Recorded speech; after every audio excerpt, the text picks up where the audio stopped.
Guys, thank you so much to everybody who is supporting me on Patreon already. If you are able to, please check out that top link in the description down below. It really helps videos like this and all the others that I bring on Beyond ARTV and ARTV keep coming on a monthly basis. YouTube ads aren't always there, and even when they aren't paying nearly what they used to, so it really does help me out. Thank you to everybody who's already supporting and to everybody who will join in.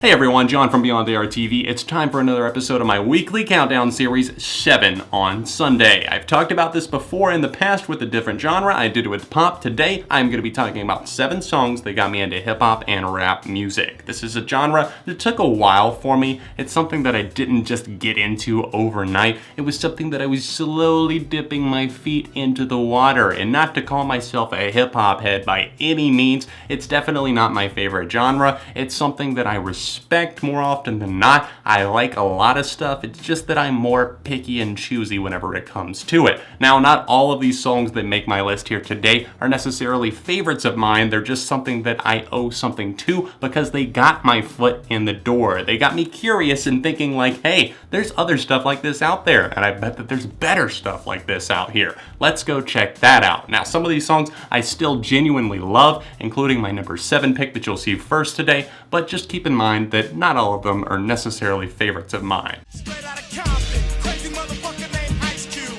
From the gang called niggas with attitudes. When I'm called off, I got a sawed off. Squeeze the trigger and bodies are hauled off. You too, boy, if you fuck with me.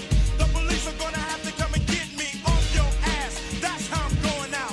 For the punk motherfuckers that's showing out. What many of you might not know is that one of the whitest boys in the game has the last name Compton, and that's what drew me to this in the first place. We have Straight Outta Compton by N.W.A. An early rap collective. You might know Ice Cube, Eazy-E, Dr. Dre. These guys were on top of the world, taking over the world of rap and bringing it into the mainstream in the late 80s and early 90s, and went on to all really have successful careers, obviously, other than the one member that did pass away. That was very unfortunate, but I remember listening to this song early on, not really knowing much about rap or hip-hop at all, but I heard this in a movie, and I heard Fuck the Police as well, and I was like, oh, I don't know if I like this, but it has my last name in it, so maybe I should give it a chance, and I did, and here we are. I look back at this, and I have only the fondest of memories, and I love old school hip-hop, just for the grittiness and rawness that it had, with its delivery, its flows, its lyrics. There weren't a ton of production tricks. It was just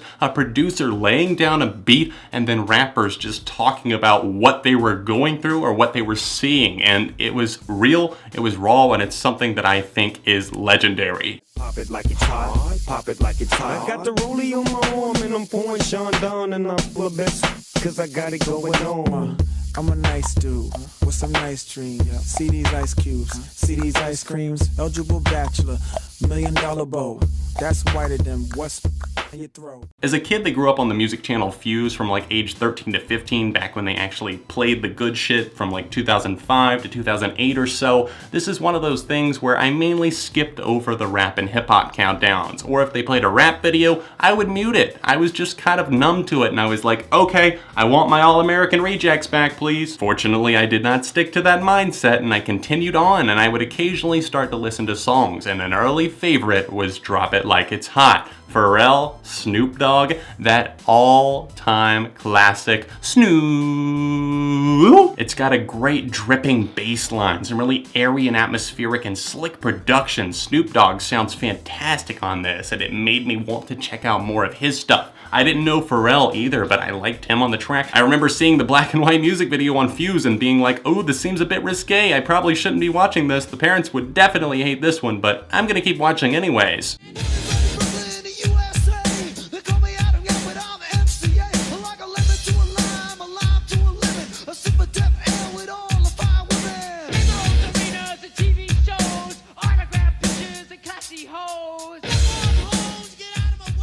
My number 5 pick today for a song that got me into hip-hop or rap music. What do we have? The Beastie Boys with No Sleep Till Brooklyn. I initially heard Intergalactic and Brass Monkey, hated both of them, and I'm still not huge on Brass Monkey. It's just kind of annoying to me, but it's one of those songs that I know it's kind of iconic, it's kind of silly, and it definitely has its moments, but the production and just that repetition kills it for me. But this is the first one that I heard, and I was like, okay, let's hear more of this now. Now, unfortunately, Adam from the group has passed away at this point, but just going back to their discography sometimes is a treat in and of itself. And I remember the moment that I heard this song on the radio, No Sleep Till Brooklyn. It came out in the 80s. They were just rising to fame throughout the mid to late 80s, and then going into the 90s, they were taking over. They were like, we want the Beastie Boys. Rock was dominating, but hip hop was starting to work its way into culture, find its place, and No Sleep Till Brooklyn has the shouted chorus that you just really get into. It does have the heavier guitars, but it also has the rapping, some turntables on it as well, and I think that's what drew me in. It had guitars, so I was like, oh, well, that's something that I like, and the more I listened to it, the more I wanted to hear more from the Beastie Boys and rap in general. You can find me in the club,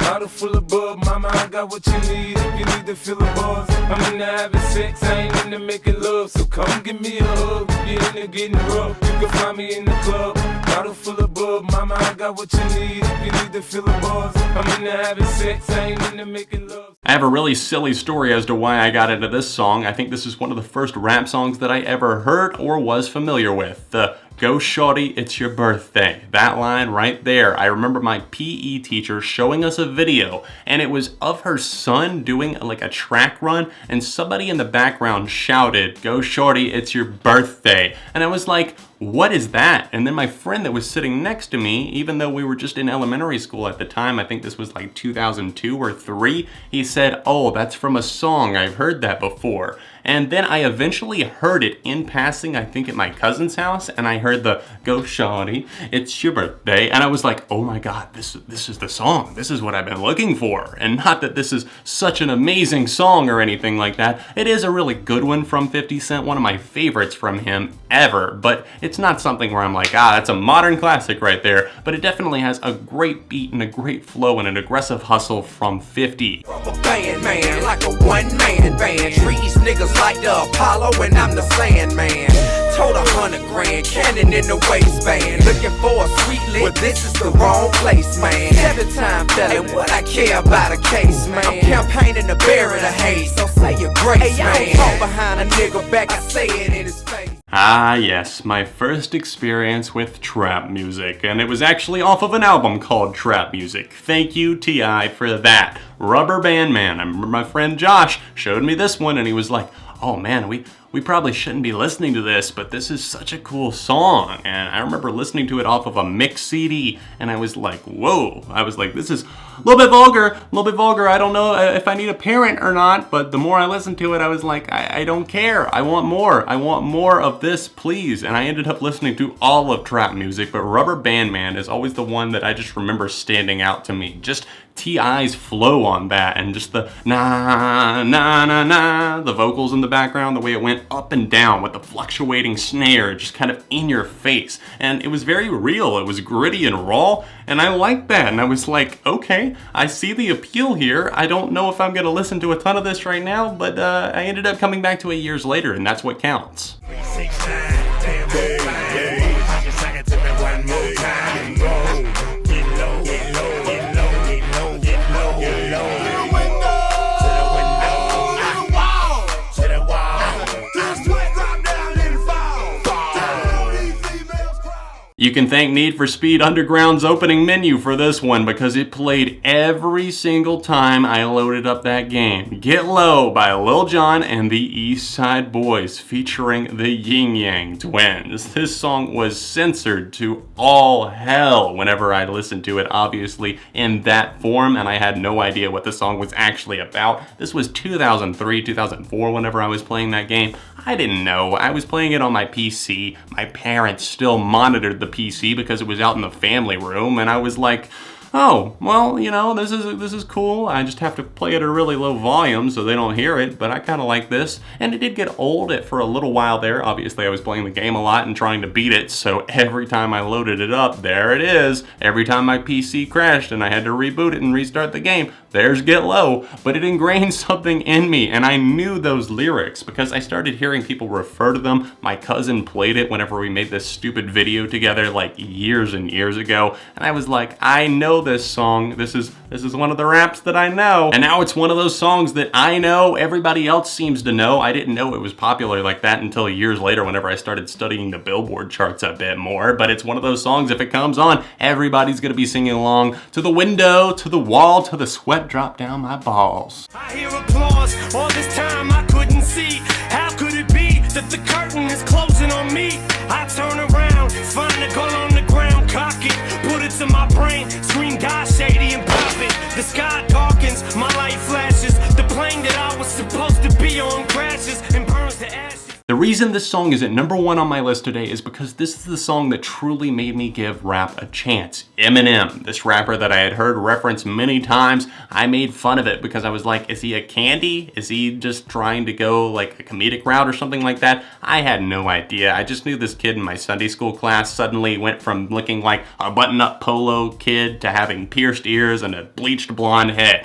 And little did I know, he was imitating Slim Shady. He was talking about purple pills and all this other D12 shit that he was a part of. And I was like, I don't know what you're talking about, man, but that's great. Fast forward about 3 years and I heard When I'm Gone along with the music video on Fuse one day. They were mixing it in with an alternative playlist and they just put it in there. And I remember seeing that, and he was getting up there to give a speech and he's saying, you know, have you ever loved someone so much you would give an arm for? Not the expression, no, literally give an arm for. And I started seeing his wordplay and the meaning behind it and feeling the realism and the power and caring about his daughters, Haley and Lainey, and seeing his emotions tied in with maybe his ex-wife, Kim, and just everything else that was at stake there. It was really just haunting to me at the time. And I was like, why haven't I been listening to more of this? If they can actually do something with their words, if they're actually bringing something to the table here. And I saw that it wasn't just something that would be off-putting to me. It wasn't just about the ladies and about the lavish lifestyle. There was also poetry in the music as well, and the way that that intertwined around a beat and could make you feel whatever they feel with their words. There's a lot of stupid rap out there. There's a lot of trap rap that I hate these days, but there's always going to be a soft spot for me for stuff that actually has meaning to it in the world of rap and hip-hop music. I hope you guys enjoyed seeing this countdown today of songs that got me into rap music. Let me know songs that influenced you in that genre down below, ones that really just opened your eyes to it. And if you haven't gotten into rap or hip-hop, maybe you still are very against it,